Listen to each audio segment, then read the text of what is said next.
గురుగారు, కన్యా రాశి వారికి ఈ వారం ఫలితాలు ఎలా ఉన్నాయి? కన్యా రాశి వారికి 3 గ్రహాలు శ్రేష్టంగా యోగిస్తున్నాయమ్మా. ఏకాదశంలో చంద్ర కుజులు, 9లో గురువు. మనోబలంతో పనులు మొదలుపెట్టండి. మీరు ముందుగా అనుకున్న విధంగానే మీ ప్రణాళికలను క్రమంగా అమలు చేయండి. పని ప్రారంభించిన తర్వాత ఎట్టి పరిస్థితుల్లో మార్పులు పని ప్రారంభించిన తర్వాత ఎట్టి పరిస్థితుల్లో మార్పులు చేర్పులు చేయకుండా, పనులను మధ్యలో ఆపకుండా మానసిక దృఢత్వంతో బాధ్యతలను చక్కగా పూర్తి చేయండి. ఏమాత్రం చెడు ఊహించినా, భయపడ్డా, నిరుత్సాహం చెందినా, ఒత్తిడికి గురైనా విఘ్నాలు చుట్టుముడతాయి. ధైర్యంగా ఉండండి. మీ ధర్మం మిమ్మల్ని కాపాడుతుంది. సాహసోపేతమైన నిర్ణయాలు విజయాన్ని సూచిస్తున్నాయి. ఉద్యోగంలో మిశ్రమ ఫలితాలు గోచరిస్తున్నప్పటికీ అధికారులతో వినయపూర్వకంగా వ్యవహరించడం ద్వారా తోటివారి నుండి తగినంత ప్రోత్సాహము లభిస్తుంది. అధికారుల నుండి ప్రశంసలు ఉంటాయి.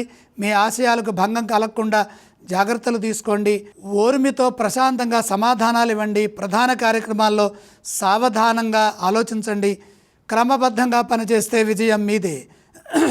వ్యాపారంలో బుద్ధి చతురతతో పనిచేయాలి. సాహసోపేతమైన నిర్ణయాలు విజయాన్ని ఇస్తాయి.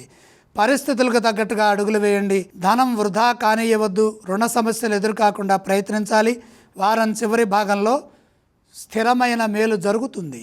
ఈ రాశి వారు ఏ ఆలయాన్ని సందర్శించాలంటారు? కన్యా రాశి వారు ఈశ్వర ధ్యానం చేయడం మంచిది. ఈ రాశి వారు ఏ ఆలయాన్ని సందర్శించాలంటారు? ఈశ్వరానుగ్రహం కోసమై ఈశ్వర దర్శనం మేలు చేస్తుంది. గురుగారు, కన్యా రాశి వారు ఏవి దానం చేస్తే శుభప్రదం? నవధాన్యం అగ్ని భగవానుడికి అర్పించండి.